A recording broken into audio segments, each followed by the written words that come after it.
খাগড়াছড়ির দীঘিনালা ও মানিকছড়িতে 10টি মোবাইল টাওয়ারের সংযোগ ও বিদ্যুৎ লাইন বিচ্ছিন্ন করেছে দুর্বৃত্তরা। এতে মোবাইল যোগাযোগ থেকে সাময়িকভাবে বিচ্ছিন্ন হয়ে পড়েছেন এসব এলাকার লাখো মানুষ। বন্ধ রয়েছে ইন্টারনেট সেবা সহ মোবাইল ব্যাংকিং। বিস্তারিত জানাতে রাঙামাটি থেকে যুক্ত হয়েছেন জিয়াউর রহমান জুয়েল, মোবাইল টাওয়ারের সংযোগ ও বিদ্যুৎ লাইন বিচ্ছিন্ন করার ঘটনাটি কখন ঘটেছে এবং সমস্যা সমাধানে কর্তৃপক্ষ কোনো ব্যবস্থা নিয়েছে কিনা? রাত্রি আপনি জানেন যে বিশেষ ভৌগোলিক অবস্থার কারণে পার্বত্য অঞ্চলের যে যোগাযোগ ব্যবস্থা সেটি বেশ দুর্গম এবং দুরূহ। এই কারণে পর্যাপ্ত সড়ক ব্যবস্থা এবং অবকাঠামো গড়ে না ওঠায় এখানকার জীবনযাপনও বেশ বলা চলে যে দুরূহ।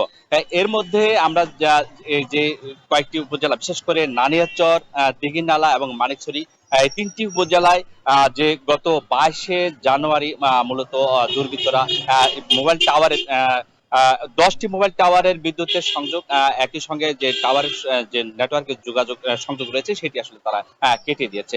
এরপর থেকে সেখানকার লাখো মানুষ মোবাইলে কথা বলা থেকে বঞ্চিত হচ্ছেন। একই সঙ্গে তাদের যে মোবাইল ব্যাংকিং রয়েছে, নগদ বিকাশ, সেটিও আসলে বন্ধ রয়েছে। কথা বলার সুযোগটুকু বন্ধ রয়েছে। সামাজিক যে যোগাযোগ ব্যবস্থা বন্ধ রয়েছে, ইন্টারনেট বন্ধ থাকায় সব মিলিয়ে যে একটি বিড়ম্বনা তৈরি হচ্ছে সেটি আসলে গত অন্তত 10 থেকে 14 দিন অতিবাহিত হওয়ার ঘটনা ঘটেছে। একটুখানি বলে রাখি যে এই অবস্থায় আসলে আমরা কথা বলেছিলাম স্থানীয় প্রশাসনের সঙ্গে, তারা এই বিষয়টি নিয়ে আসলে ক্যামেরার সামনে কথা বলতে রাজি হননি। একই সঙ্গে আমরা রবি এবং যে টেলিটক নেটওয়ার্ক আছে তাদের সঙ্গে, স্থানীয় যে কর্তৃপক্ষ আছে তাদের সঙ্গে কথা বলেছি, তারাও এই বিষয়ে ক্যামেরার সামনে কথা বলতে রাজি হননি। তবে তারা যেটি বলেছেন যে এই বিষয়গুলো তারা দেখভাল করছেন এবং এই দ্রুত এই সমস্যা থেকে তারা সমাধানের পথ খুঁজছেন। একটুখানি বলে রাখি, আমরা কথা বলেছিলাম যারা এখানকার মানুষজন রয়েছেন, বিশেষ করে নারীচরের বেতছড়ি এলাকায় যে দুটি রবি এবং টেলিটকের নেটওয়ার্ক বিচ্ছিন্ন রয়েছে, তাদের সঙ্গে আমরা কথা বলেছিলাম। তারা যেটি বলছেন যে এই অবস্থায় তারা কথা বলা থেকে যেমন বঞ্চিত হচ্ছেন, একেবারে সব ধরনের মোবাইল ব্যাংকিং সেই ব্যবস্থাটুকু বন্ধ রয়েছে। সব মিলে এই ছিল আমার কাছে রাঙামাটি থেকে সবশেষ। রাত্রি।